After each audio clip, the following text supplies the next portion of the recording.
अस्सलाम वालेकुम ईद छी वाजन तो यथ ईज पे बनाओ कॉकड़ यखन यखन बनावान अमूमन माजस मगर आज बनाओ यखन कॉकड़स मजा तुथु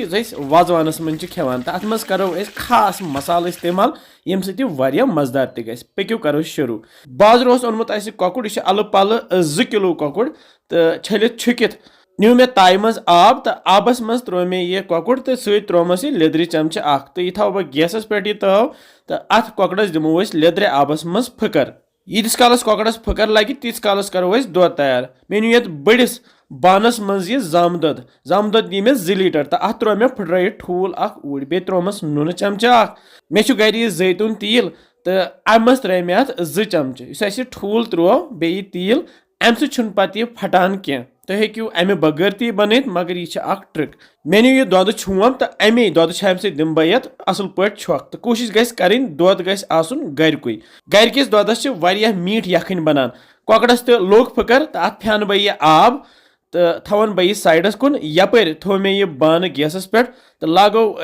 लगातार खलन खलन दिन यपर थो मे बेस चरिस पे फिरने खतर दुध लगित फिरन त तैयार सन यखन त तैयार तो यह दिमो तुत काल खलन खलन युत काल न वन यथ ग्रह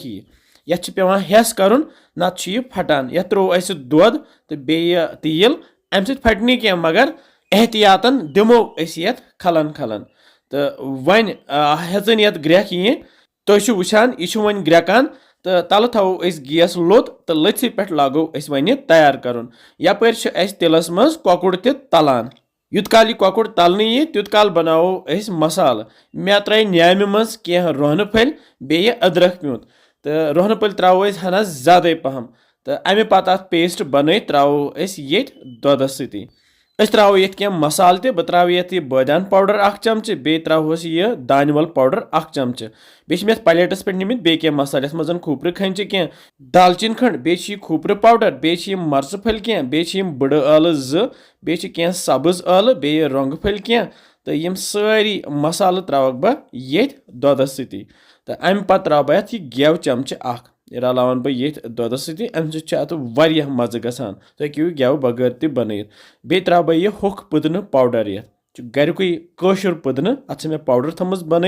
तो यह यखनि मज इस्तेमाल करान यह यखन बन इंशाअल्लाह मज़ेदार तुह यह जरूर पसंद तुह तजो यह बाकियन लुकन सत शेयर तिज ईज पे बनावान बाकी त ईज पे बनावान सिन तो यह बनाओ सुना तो यपर कॉकड़ तलित वन तैयार यह गो वजुल नार हूँ तो अम पे तुलो कॉकड़ तो ये छान सत फैनो तील तो त्रो ये यखनि सती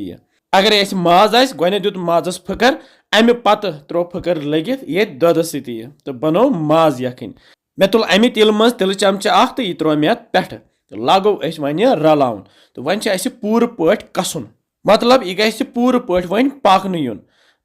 करहोन यह लथसी पे तैयार युत काल वन यह रस मोटे तो हेक्यू आब कतर त्रित मगर बह कर आब इस्तेमाल कहें यह मुट्रावन वन लथसी पे यथ कॉकड़स तुले मे सीन तान थो तिम थे मे कवल मज तिमन बनाओ ब्या सुन